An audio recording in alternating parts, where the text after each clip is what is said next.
So the question of why are white people called Caucasian lies at the foundation of my 2010 book, The History of White People. People ask me, why did you write that book? And I said, I wanted to understand why white people are called Caucasian. Have you ever wondered why we use the word Caucasian to mean white? It's not great. It comes from an 18th century scientist named Johan Friedrich Blumenbach. This guy took a look at the entire diversity of humanity and divided it up into 5 races. You might have heard of them. His races were Ethiopian, Mongolian, American, Malay, and Caucasian. He mostly based these divisions on human skulls that he had studied. And for each race, he included a diagram of a skull from that part of the world. That brings us to Caucasian. The Caucasian skull was from the Caucasus Mountains in the country of Georgia. Why Georgia? Well, Blumenbach thought that that skull was the prettiest. I am not making this up. Because this scientist thought that the people from the Caucasus Mountains were the most attractive, that must be where white people came from. Science, I guess. This is what Georgian people actually look like. I mean, they look just fine. I just don't think they're what a white supremacist thinks about, when they think about their race. Anyway, that's why we say Caucasian. It's weird. Why do you say Caucasian? What's wrong with calling them white? Well, I don't think there's anything wrong with it. I just personally like to refer to my pale-skinned friends as Caucasians because it sounds cool. What do you prefer? Caucasian. Why? Because when I think of Caucasian, I'm thinking like a skydiver or a badass bull rider or somebody that hunts hogs out of a helicopter. When I think white, I'm thinking like accountant or somebody who's exceptionally good at cornhole. Caucasian, white, Caucasian, white. I'm going with Caucasian every time, baby. Caucasian for life. Here is why calling white people Caucasian is upholding white supremacy. So the name Caucasian actually refers to the indigenous people of the Caucasus Mountains of West Asia. The irony is that a lot of the actual Caucasians wouldn't even be considered Caucasian in America. How did this happen? In the late 1700s, a racist German pseudoscientist named Johan Blumenbach created a pseudoscientific racial classification on how attractive he found different skull shapes to be. He had a collection. When he saw the skull of a Georgian woman from the Caucasus, he determined it to be the most beautiful, and thus being the white supremacist that he was, concluded that all white people originate in the Caucasus Mountain. From that, he created a racial hierarchy, placed Caucasian at the top and everyone else under. This is blatantly false. There is no biological basis for race, and all people originate in Africa. White people are no exception. It's time to phase out this deeply racist language and give the actual Caucasians their regional identity. I live in America for 7 years and here are the things I don't understand. I was born in Russia, so I'm Russian American now. And can please somebody explain why putting in every single document, in every single questionnaire, option Caucasian and referring to me as to a Caucasian person if I'm obviously not? So that would be considered misidentification, right? But if you misidentify someone's gender, you're in trouble. So someone's personal mistake is unforgivable, and a mistake that ignores almost 200 ethnicities and misidentifying them is completely fine. And second for how come the country that is super overly focused on ethnicities and skin colors doesn't recognize Caucasian region at all, like if they don't exist. So there are okay misidentification errors and not okay ones.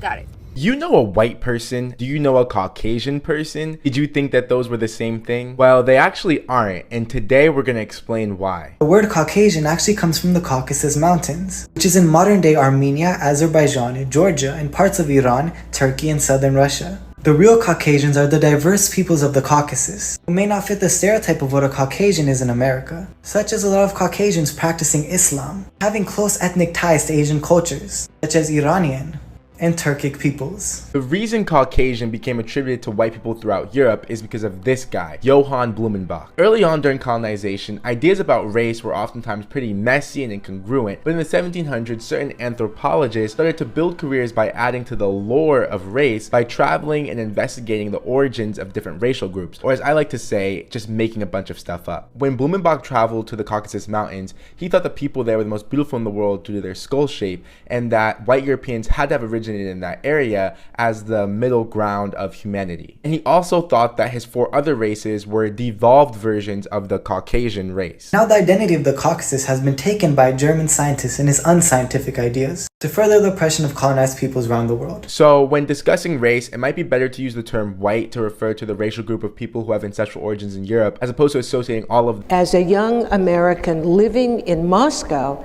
explains in this snippet of a video. Well, basically, what I want to talk about is what is the deal with the Caucasians in Moscow? And I'm not like a racist person or anything, especially because I'm black. Like, how am I going to be racist in Russia about other people? But it's not even that. I mean, like, all right, let me explain. There's always a huge group of them. And it's like, they don't socialize with the Russians there. It's hard to explain. Like, I have a great Caucasian friend from, he lives in Russia. Sorry, I forgot what countries he's from, and he's probably watching this video right now, but yo, it's early in the morning, I was drinking last night, I'm sure George understands. But I have a great friend named George, you know, he's Caucasian, and he doesn't even like the average Caucasian in Russia. Now, from what I hear from people, is that they're dangerous, they carry knives, they carry guns and all this stuff. And maybe that is, maybe that isn't.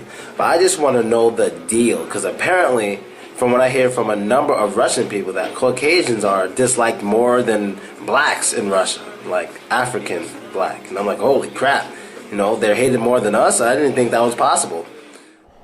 So today we want to talk about Caucasians. Mm-hmm.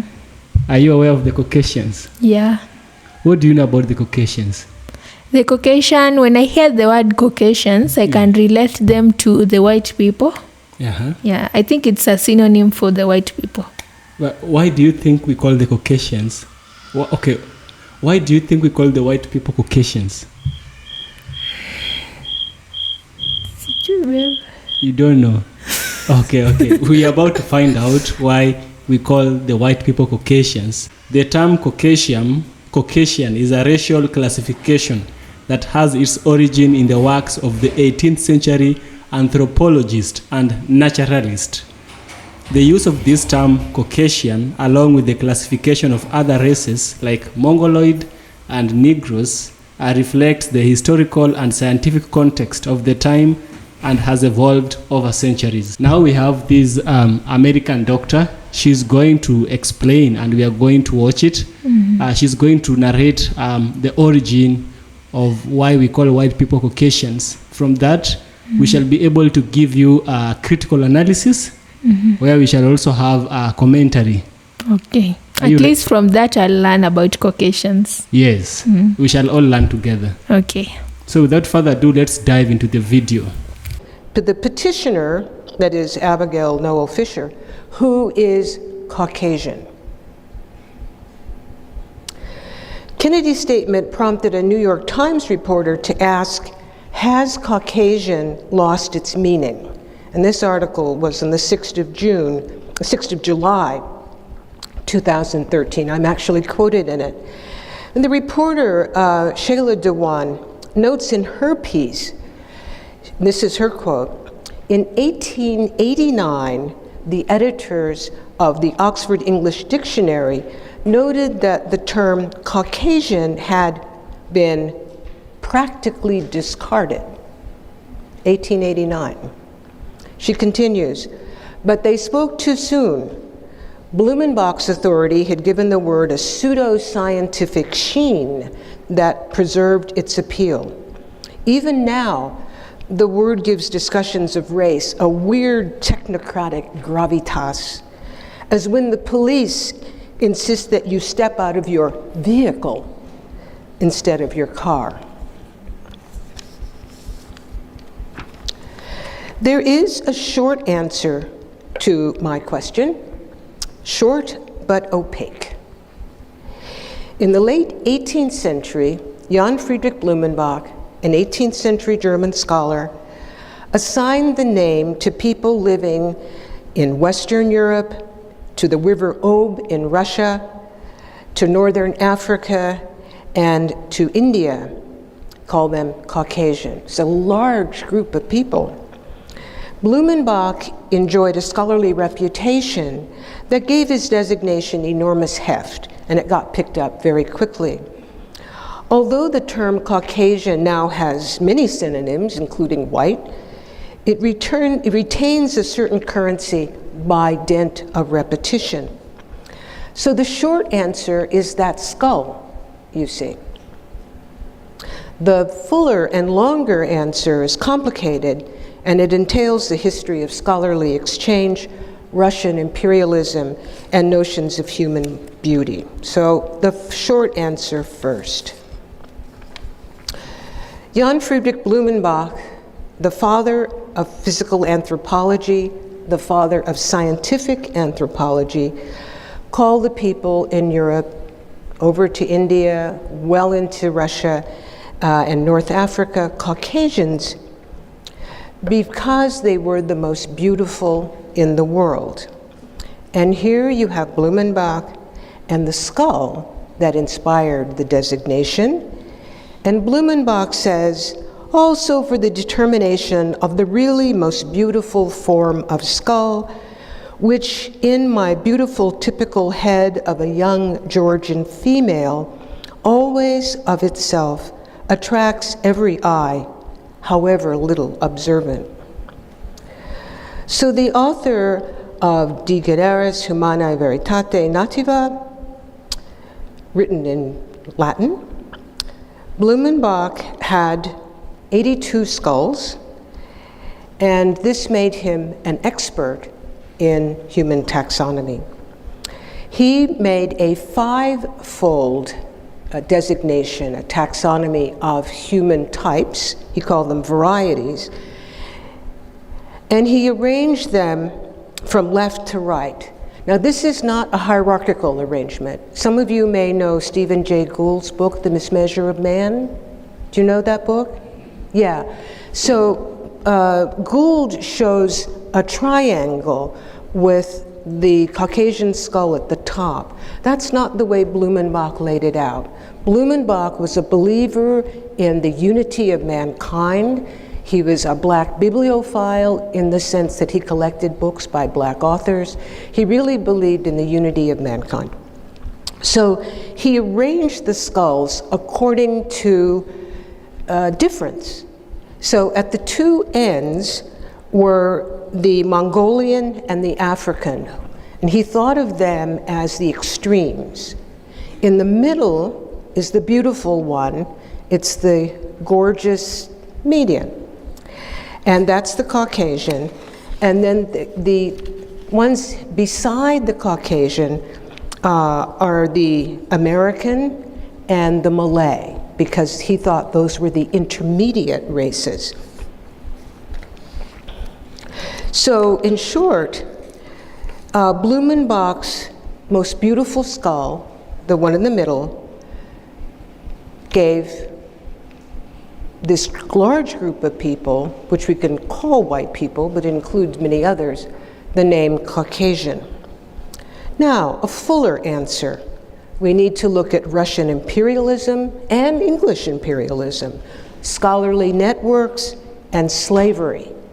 Slavery, which gave rise to the figure of the odalisque, that is the beautiful white slave girl, as a figure of quintessential beauty. So this is about beauty not only of skulls, but also of slave girls. But whose skulls were these? And how did they get to Blumenbach in Germany? The skull that made white people Caucasian was a gift of Georg von Asch, 1729 to 1807. A Russian of German background who had studied at Blumenbach's Göttingen University. And Asch was considered one of the great fathers of the Göttingen Library and all their collections. So one of the 5 skulls embodying Blumenbach's human varieties, of those 5 skulls, 2 of them came from Asch. Asch also sent skulls and books and all sorts of things. So here we have Asch giving the skull to Göttingen. Now, Asch gave lots of skulls to Blumenbach. Of the 82, something like 20 or 25 came from Asch. Who was this man? He had some nice clothes. That's one thing we know. He was a medical doctor who served in Catherine the Great's armies when Catherine the Great was launched on imperialism at the expense of the Ottoman Empire and others as well. She was a Russian of German background, as many of the aristocratic Russians were, and Asch served her imperial designs. In the 1780s and 1790s, Catherine was taking over the Caucasus. She began with Georgia as a protectorate of Russia in 1783. And remember, the beautiful skull was from Georgia. The Russian conquest of the Caucasus took a century and entailed ethnic cleansing and genocide. And to this day, every time Russian power falters, Caucasians make a break for independence.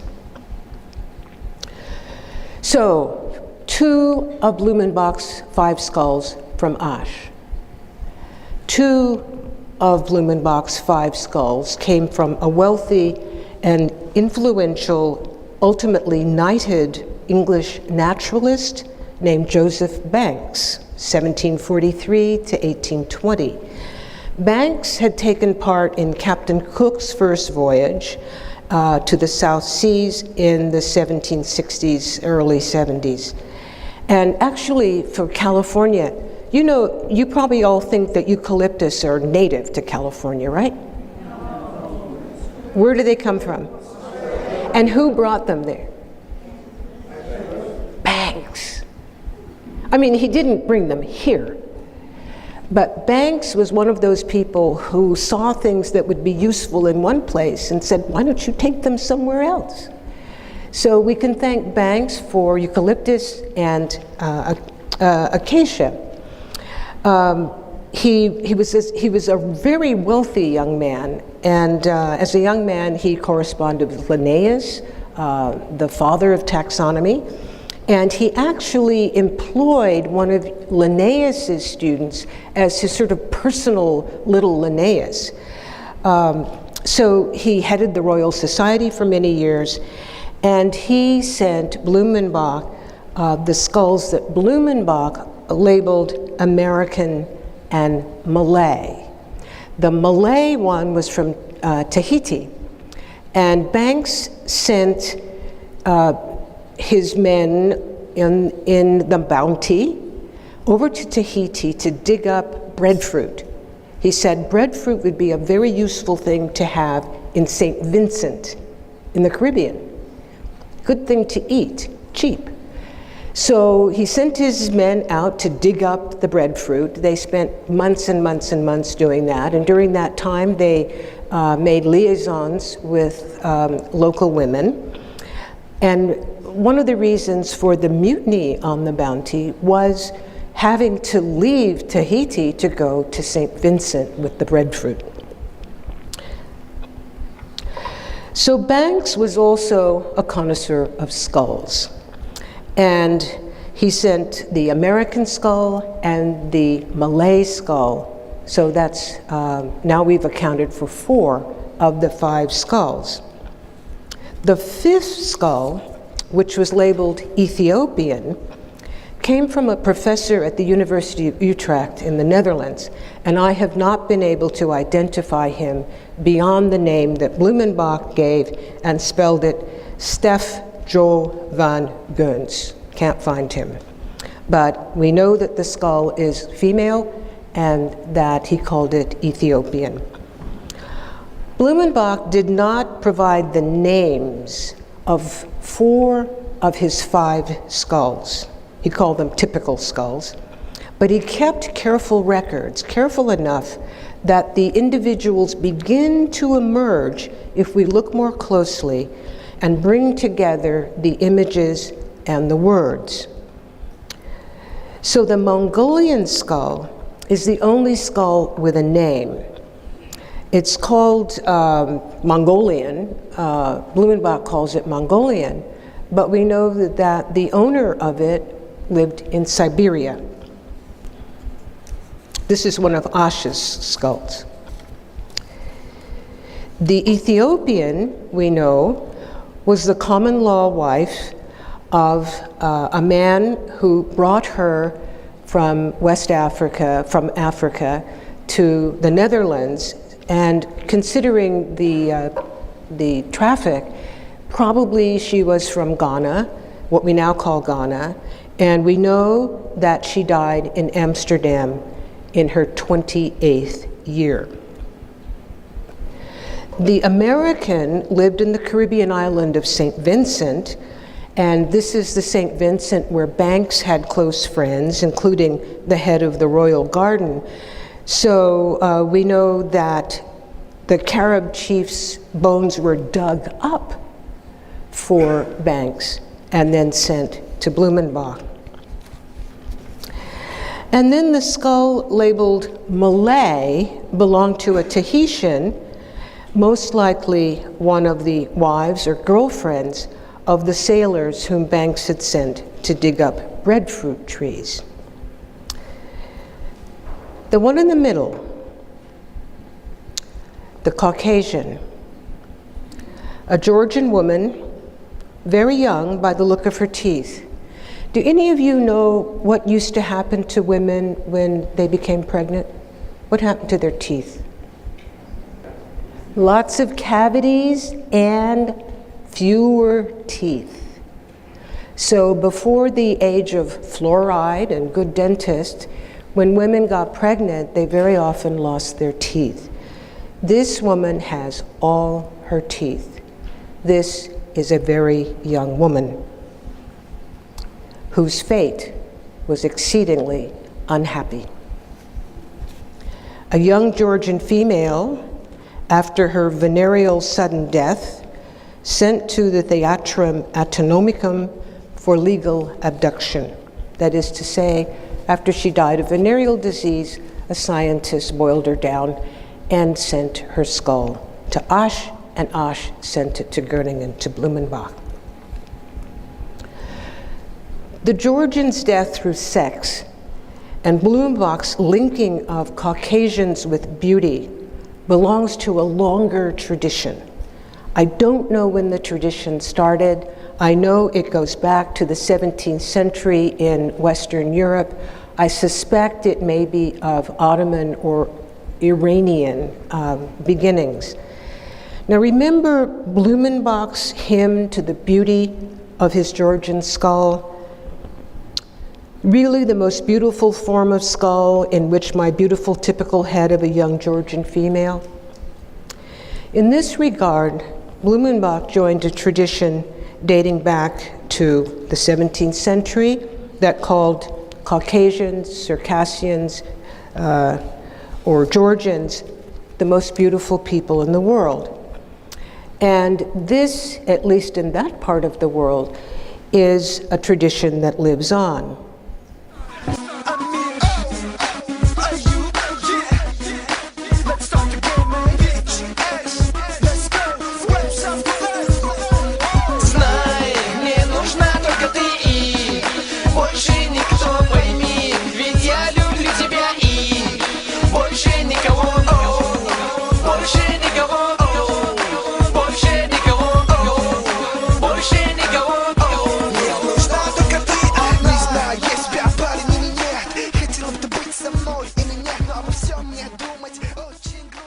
Nice looking people, huh? And young. One of the earliest Europeans to attempt to categorize people by body type was François Bernier, 1625 to 1688, a French physician and traveler who became the personal physician of the Mughal Emperor of India for 12 years. In the image that I've made for you, Bernier sits down below there by the bush under his more illustrious compatriot, Jean Chardin. Bernier's 1684 publication, Nouvelle division de la Terre par les différentes espèces ou races qui l'habitent, is considered the first post-classical classification of humans into distinct races. In Nouvelle division de la Terre, he had referred to the beauty of Circassian women as assumed by all the travelers. All the travelers.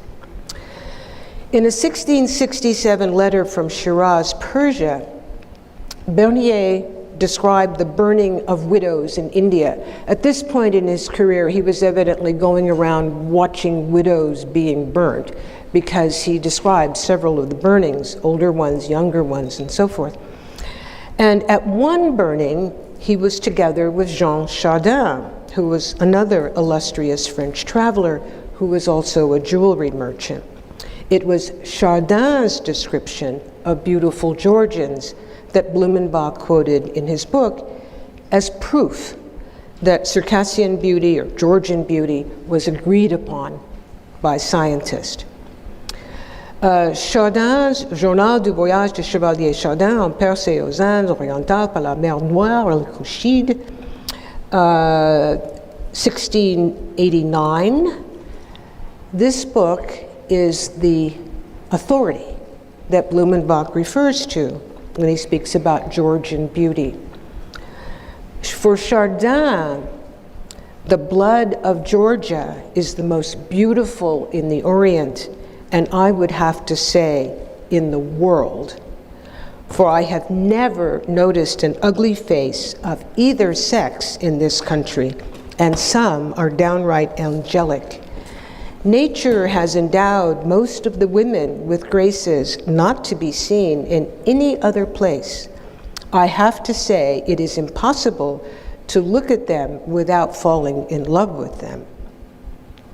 And this is a quote from Chardin, and Chardin is together with contemporary Georgians, that is, Georgians of our time, and also the most famous Georgian of the 20th century, Joseph Stalin.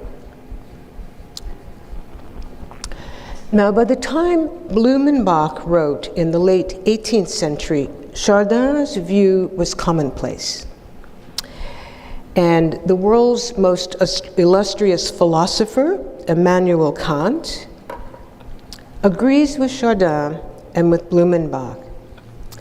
In Observations on the Feeling of the Beautiful and the Sublime of 1763, Kant says, Circassian and Georgian maidens have always been considered extremely pretty by all Europeans who travel through their lands.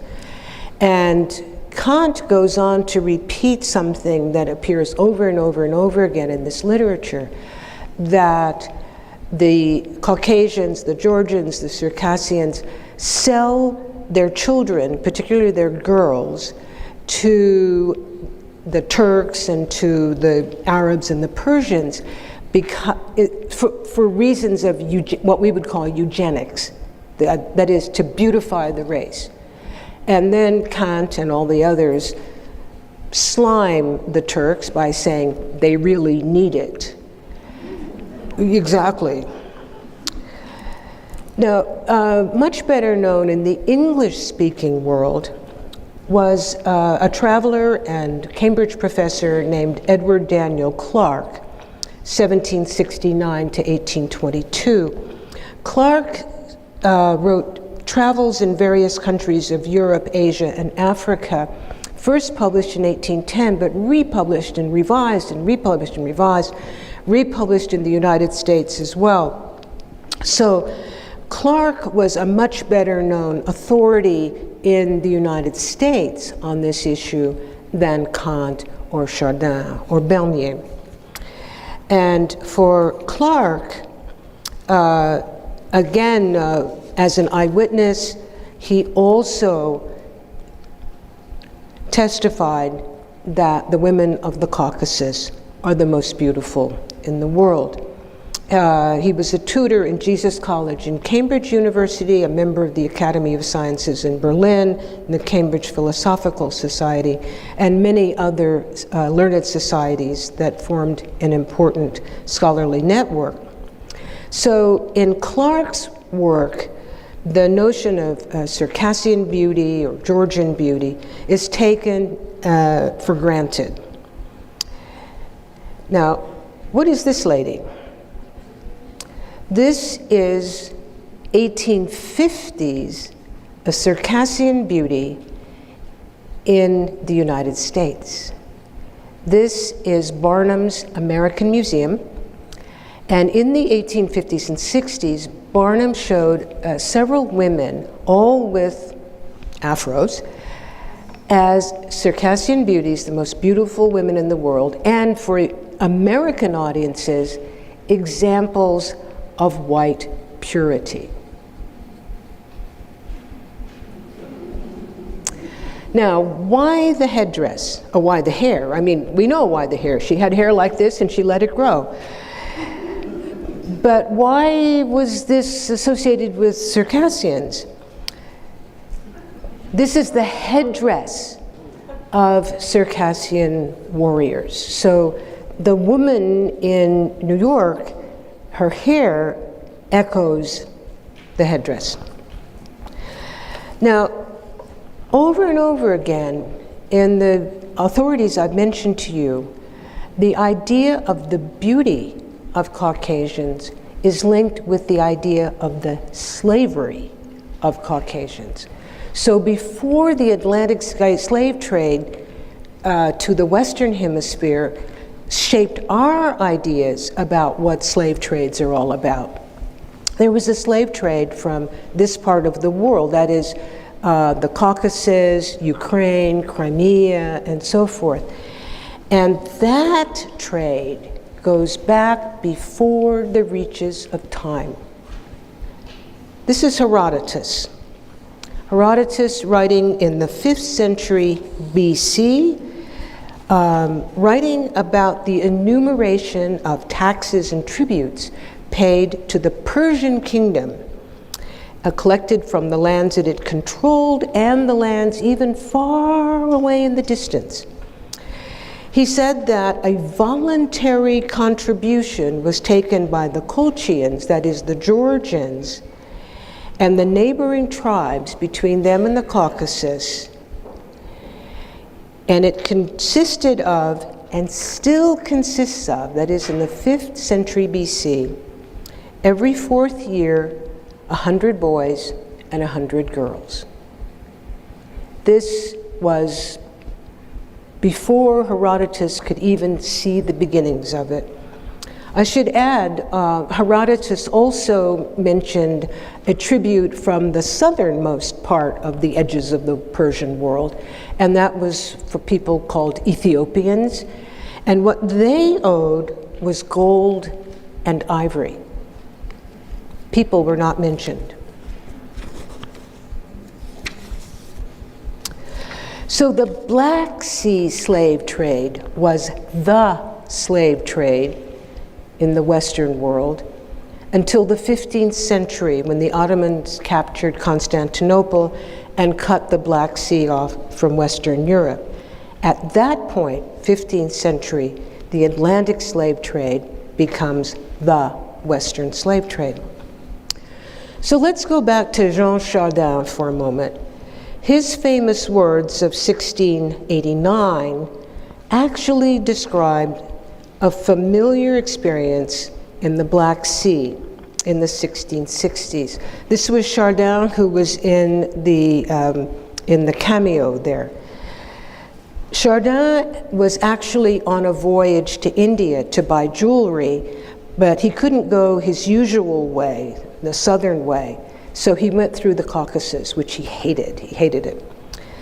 But in the Black Sea area, he describes a situation where he was on a boat with captives, with slaves.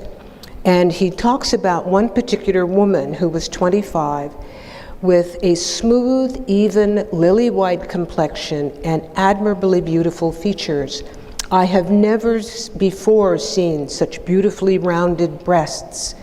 That beautiful woman inspired overall sensations of desire and compassion. Now, it turned out that on that voyage and on that boat was a Greek trader, and Greeks handled that long-standing Black Sea slave trade. So Chardin tells us what people cost. He says in crowns. I have translated it into pounds so you can get a sense of what we're talking about. Pretty girls aged 13 to 18 went for about 60 pounds. Plainer girls for less. Women went for about 36 pounds. Children from 9 to 12 pounds. Men aged 25 to 40 for about 45 pounds. Those older, only about 24 pounds to 30 pounds. The Greek merchant whose room was next to Chardin's on the boat bought that beautiful woman with the baby at her breast for about 36 pounds. Daniel Edward Clark, our Cambridge Don, also located Circassian beauty or Caucasian beauty in the enslaved. The Circassians frequently sell their children to strangers, particularly to Persians and Turkish seraglios. The most beautiful prisoners of both sexes go there. He speaks of one particular Circassian female who was 14, who was conscious of her great beauty, who feared her parents would sell her according to the custom of the country. How much? The women selling generally from 25 to 30 rubles apiece, somewhat less than the price of a horse. The beautiful young slave girl. Wow, this was a very, very enlightening video, and I believe that so many people don't know of this information. You know, many times we can just say Caucasians, Negroids, Negroes, Caucasians, Mongolians, and Negroes, but we don't know the origin. Yeah. Why are white people called, Caucasians? You see, such kind of videos are very enlightening. Mm-hmm. Yeah, because one thing I came to realize during my secondary school, in high school, we were told that we had 3 human races. Mm-hmm. By then we were studying the theory of evolution by Charles Darwin. Charles Darwin. Mm-hmm. Yeah, you know Charles Darwin, right? Yes. Yeah, so Charles Darwin discovered that we have 3 races. Mm-hmm. We have the Mongoloids, who are people of Asia. Mm-hmm. We have the Caucasians, who are the white people. We have the Negroes, who are the black people. Yes. The Ɓlack Americans, the Africans, and all people who have darker complexion are the Negroes. Negroes. But we were never told why they're called that way. Mm-hmm. You see, me, I'm called Evans, and you're Blantyne, right? Yes. There is somebody who gave us this name, and perhaps they had a reason for it. You understand? Yes. And the information the doctor has been able to give, I believe, is very impactful. Many people should not. You shouldn't just call somebody some name and you don't know the reason the to meaning. it. Yeah. You might be insulting them, and you don't And you don't know. And it happens so much. so much. So even for me, I didn't know about it. At least now I have an idea of what Caucasians are, or why they are considered as the whites. Yes. This is what I gathered from the video. Now, the origin of Caucasian. The term Caucasian, as the doctor said, is popularized by a guy called Johan, Friedrich, Blumenbach. This guy is a German physician. He's an anthropologist and he's also a physiologist. So in the late 18th century, Blumenbach or Blumenbach is considered one of the founders of anthropology, and his works on human classification had a great impact on the field of anthropology. So Blumenbach divided humanity into 5 broad categories on skull, shape, and other physical characteristics. Remember, Darwin did 3 things. He divided humans into 3. 3 races. Remember them? Yeah. Negroes, Yeah. the Mongoloids, Yes. and the Caucasians. And the Caucasians. Yeah. But now this guy who came with the name Caucasian, he divided the human races into 5, Okay. depending on the skull structure and the bone structure. Now, Caucasians, the Mongolian, is now calling them the Mongolian, the Malayan, we have Ethiopian, and we have American. Oh. He did 5 categories. So he chose the term Caucasian because he believed the Caucasus region, located between the Black Sea and the Caspian Sea, was the origin of the white race. Okay. So there's a mountain called the Caucasus Mountain. It's located between the Black Sea and the Caspian Sea, somewhere in Europe. You understand? Yes.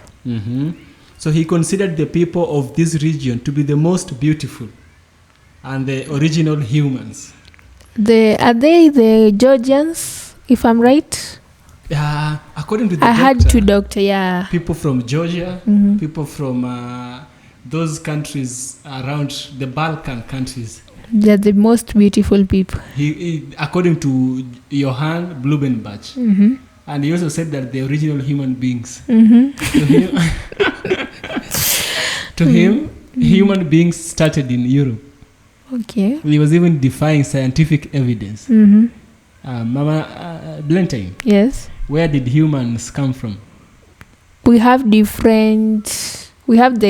invention of what? Evolution Okay, of humankind, something like that. I see you're having a point, but now I'm not referring to the evolution, I'm referring to location. Location. What is known as the cradle of mankind? Africa. Africa. Yeah. Kenya, to be exact. Kenya. Yes. Okay. Wow. So Blumenbach has discovered, he's saying that these people from Caucasian mountain are the most beautiful and the original humans, from whom all other people descended. So we Africans came from white, according to him. This idea was influenced by the then prevailing view that the biblical mountain Ararat, there's a mountain in Bible called Ararat. Ararat, yeah. Mount Ararat. Yeah, Ararat. It's called in the Caucasus. It was in the Caucasus region.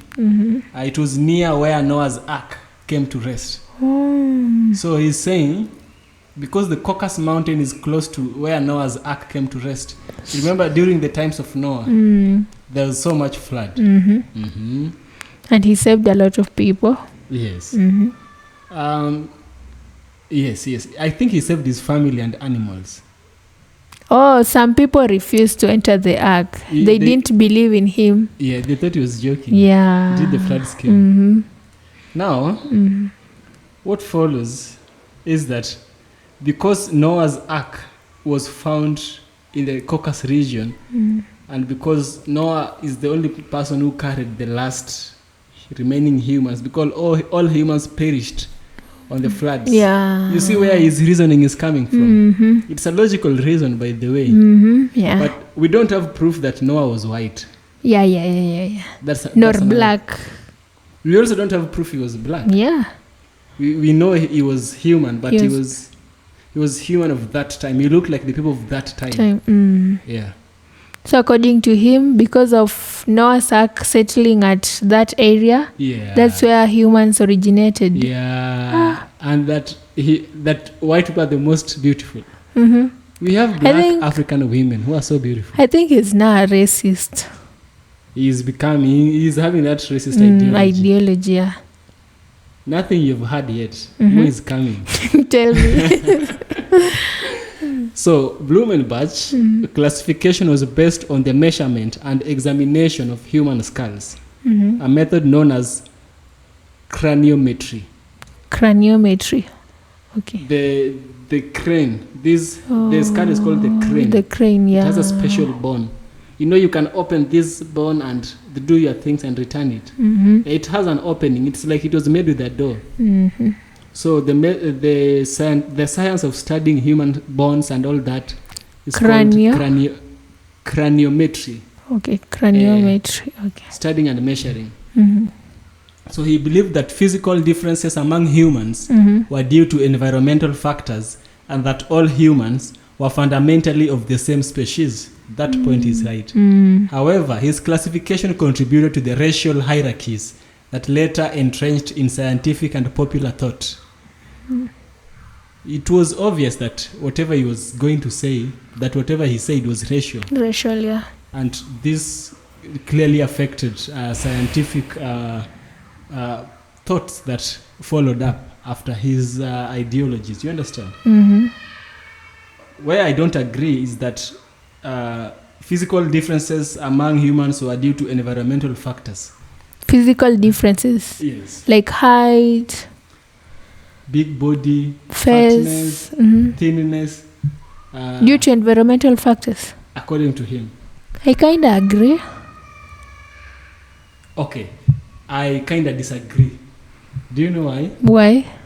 First tell me why you agree. I agree because I think environment plays a huge role in the growth, physical growth of a person. Yes. So but also genes play a part. Exactly. Now I am bringing the contradiction because of genes. Genes. But according to the body, like body size, I can say, for example, the malnutrition babies will grow thin just because they lacked food. But if they get food from a different, maybe environment setup, they can grow big. Yeah. So that's my thinking. Your thinking is good. I think environmental factors play a role. It's good and it's very logical. Even for, you said physical factors. I wanted to say about intellectuality, like if a child grows in a place where she's given good education, quality education, she or he will be so bright. Yeah. Rather than one who lacks good quality education. You know, it's true. And come to think of it this way, you know, humans ourselves, there's a theory in the biology of evolution. It is called Lamackian theory. Lamackia was saying that giraffes have tall neck because they wanted to eat the food that was on top. So they were until the neck became tall. But now you know there's a problem. The problem is here. Those characteristics you acquire from the environment, you can never pass them to your offspring. Yeah. There's only the genes are the genetic carriers. The genes are the DNA carriers. I cannot, if I was lifting weight and I bulge, I can't pass these bulges to a baby. You can't. The baby will just carry my original DNA. Yeah. And the baby, if he or she does not lift weight, they will retain their own body, but not the same as mine. Yeah. Here is where we have a problem with Blumenbach theory. That all humans and all that in Europe. Scientifically, I'm telling you the truth. And also what you said is the truth. Environmental and any affect our physical structures. Yes. But you can't pass it to the next generation. It means that one generation can be having big bodies. But the next one small. Yes. Yes. If it is not in their genes, they'll be small. No, I agree with you. You get the point? Yeah, I get the point. All right. Now, we have other racial classification because he said he had 5. 5. So the first one is about environmental factors affecting our physical differences. Bringing about the Caucasians. Now the Caucasians are brought about by the Noah's Ark. But what about the Mongolian? Where did the Mongolian come from? I don't know. We are yet to know that. According to him, Europeans are the parents of all races. But according to Johan, The Europeans are the parents of all races. Now let's look at these other races, the four remaining. Let's have a look at this Mongolian. Mongolian are people from Mongolia. They are not really Chinese, and they're not really Russian. The people from Asia. People from Asia. Okay. Mongolia is a very big country with a very low population, and it's in the north of China and the east of Russia. Now let's check on this Mongolian racial classification. So Blumenbach used the term Mongolian to describe what he considered the Yellow or East Asian race. Yellow or East Asian, yeah. This classification was largely based on the geographic distribution of people living in East Asia, Okay. Central Asia, and parts of Southeast Asia. The term Mongolian reflects the influence of the Mongol Empire and the widespread dispersion of Mongol tribes across Asia. Now, he might be calling these people Mongolian race because during the past, there was a guy who was called Genghis Khan. Have you heard of Genghis Khan? No. Genghis Khan was like, think of him as China of today. Okay. You see, in the past, you didn't have boundaries. You could go anywhere and say, this is your place. So Genghis Khan he conquered a lot of area in the whole world, in mostly Asia and some parts of Europe. He conquered a lot. Even some parts of China were belonging to Mongolia in the past. So because he was famous for invading other people, I guess that's where Blumenbach got the rumors. Hey, there's a famous guy who is invading places, and he looks like this. Maybe we should name people who look like him this name, Mongolian. the country where he's coming from. Okay. Yeah. I get his idea. Naming don't just come from nowhere. There's always a source. A reason. Okay. I get it now. Now let's talk about the Malayan people. Now a quick one. Who do you think are the Malayan people? That name is so popular, but I really don't know. I've forgotten for real. Wow. Wow. The Malayan is a special tribe in the Southeast Asia. Okay. Somewhere Sri Lanka, somewhere Indonesia, somewhere Malaysia, somewhere Singapore. So the Malayan is a tribe. It's a tribe that is found in Malaysia, mostly Malaysia. It's also found in Indonesia. Oh, so people from Malaysia are called Malayan. Malayan. Oh, I couldn't think of that. Yes. Okay. Now you get to know. And I get it. Now the Malayan refer to brown race. You understand? Which Blumenbach located in Southeast Asia and the Pacific Islands. This classification included the diverse groups of people living in regions such as Malaysia, Indonesia, the Philippines, and Polynesia. Polynesia is a series of so many islands in the Southeast So Pacific. it's poly. Poly. Poly means many. Polynesia. Okay. You're a quick student. Bright. Polynesia. Blumenbach categorization was influenced by the geographical region of the Malay archipelago. Malay. The Malay archipelago is a series of islands. An archipelago is so many islands that are close together. Like Japan. Japan is made of 3,000 islands. Japan is not one single country. 3,000. 3,000. Imagine. What? Islands. Can't wait to visit them one day. But we have 4 main islands in Japan. Let's go back to the Malay archipelago. So the Malay archipelago, Malaysia, Indonesia, Philippines, Singapore, some parts of India, these places, he decided to call them the Malayan race because they're distinctive. Even right now, if you see the Philippines and the Chinese, they are very different. So different. You can tell that they are different. You understand? Yes. So he gave them another race. They're another race called the Malayan race. Okay.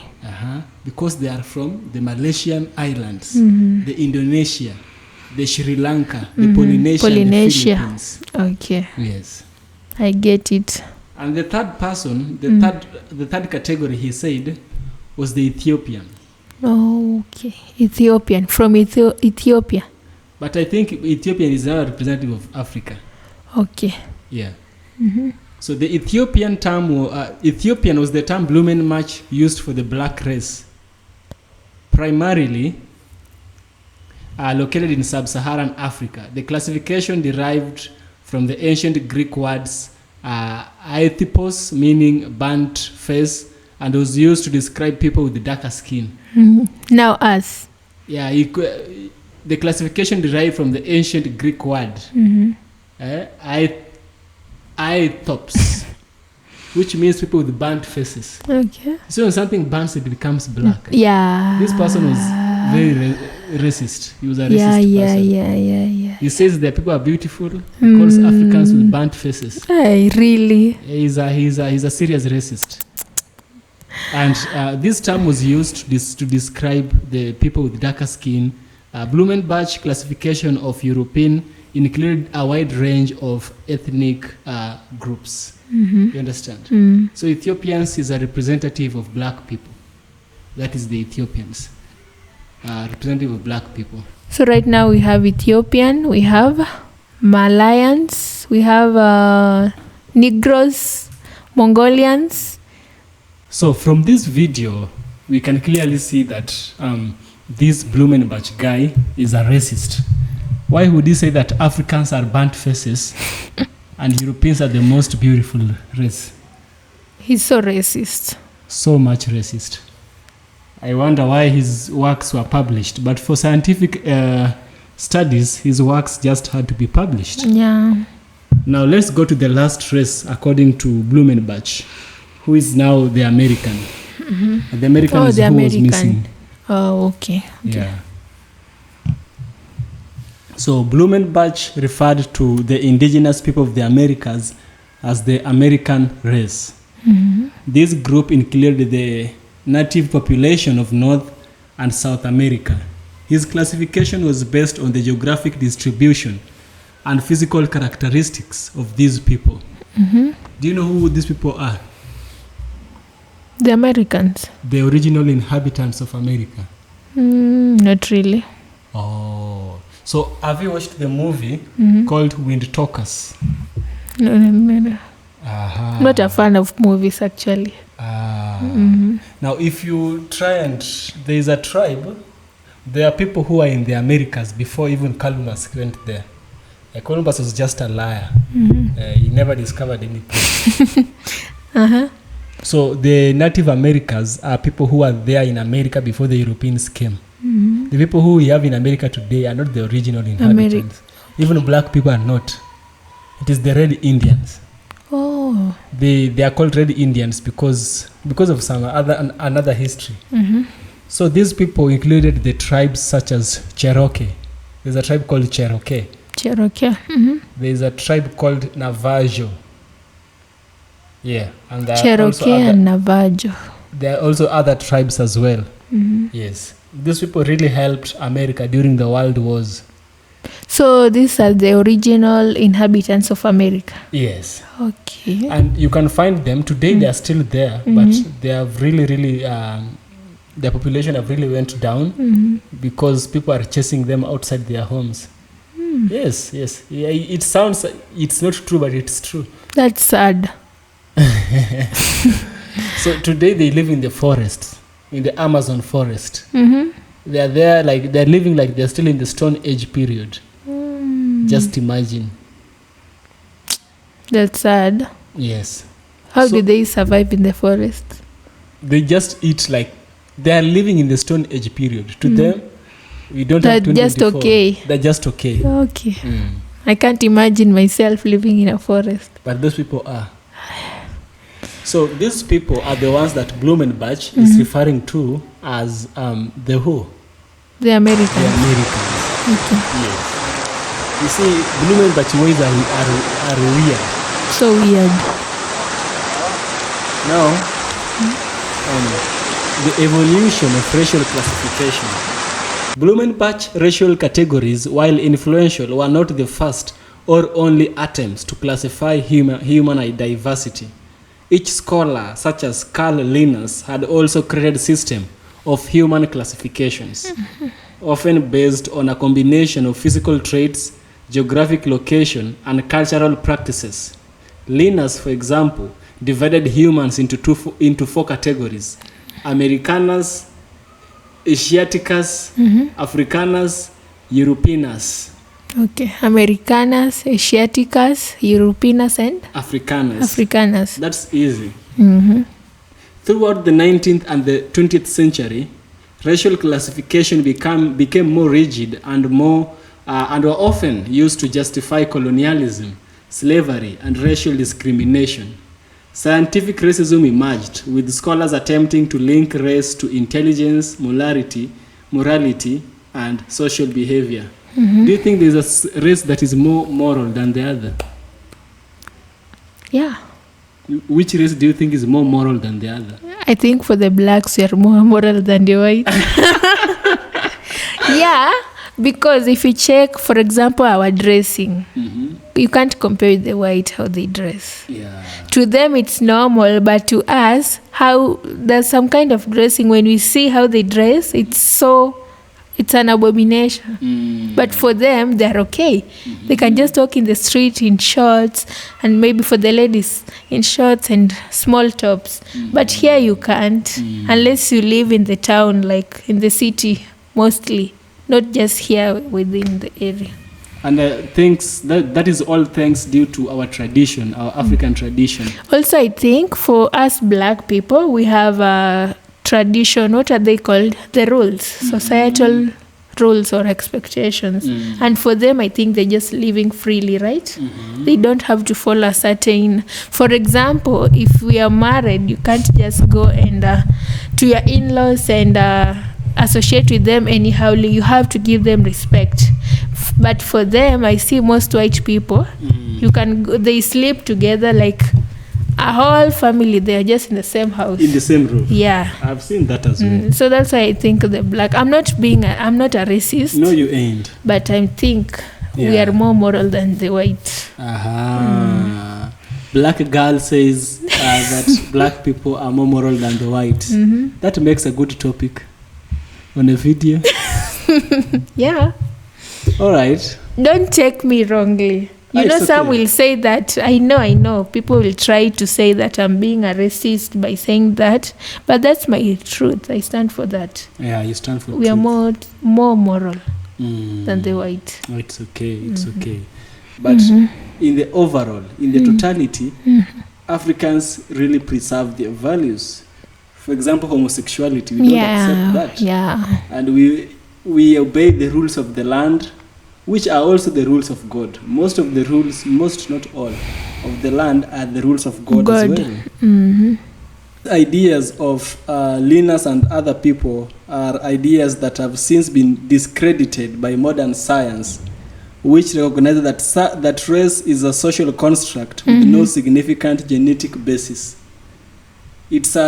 Race is a social construct that was made possible by the oppressors, by the slave owners. True. By the people who wanted to colonize Africans, so that they would have a reason to do what they were doing.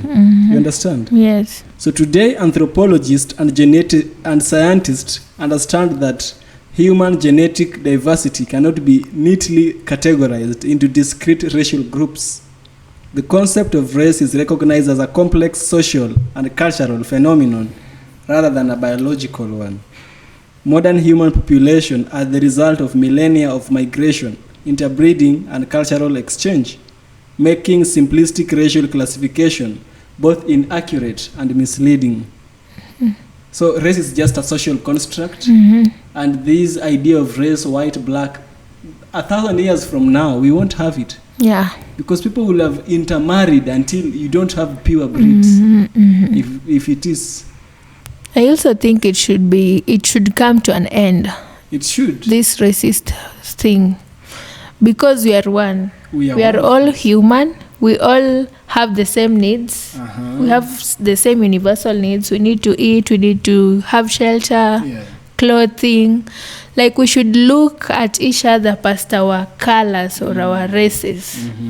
I should see a white person and I'm just okay. Like, also he or she should be okay sitting together with me, eating together with me. Exactly. Yeah, so I think it should just come to an end and we live as one.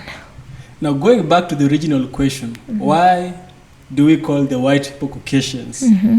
The term Caucasian and other racial classification have deep historical roots in the work of early anthropologists like Johan, Friedrich, Blumenbach. While other classifications were based on the scientific knowledge of their time, they have since been challenged and refined. Understanding the history of these terms helps to reveal the evolving nature of scientific inquiry and the complex interplay between science, society, and culture in shaping our understanding of human diversity. And this is very interesting. These are very interesting Topic. Race is a social construct. Imagine that's the bottom line. Yeah, The bottom line is just one thing. Race is a social construct. It's not biological. it's not. Because it's a social construct and not biological, according to biology, they say, what is a species? A species is a group of organisms whose members can freely interbreed and give rise to viable offsprings. Viable means the offsprings can give birth. The offspring's organs are able to give birth to other offsprings. Oh, yeah. You see what happens when you take organisms of different species? They give birth, yes, but that child cannot give birth because they are not viable. Okay. They do not contain the chromosomes, or they do not contain the genes that can be produced to give birth. That's what we call organisms of the same species. Okay. If race was a biological thing, we would be giving birth to children. A white man and a black man would be giving birth to a child Who can't? who can't give birth to another child. Jesus. So race is a social construct. Yes. I don't know where it came from in the came, first place. It came from people like Blumenbach Yeah, with Yes. his ideas. and Carl Lison, this guy called Khan, Charles Darwin.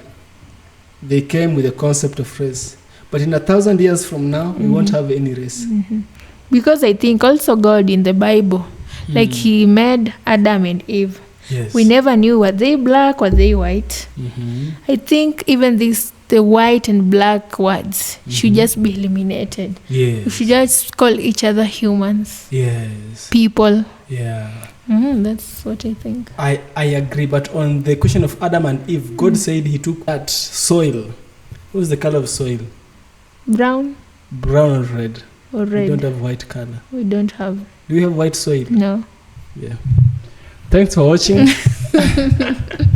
Thanks for watching. See you in the next video. Thank you so much. I've learned a lot. I Yeah. didn't know a lot.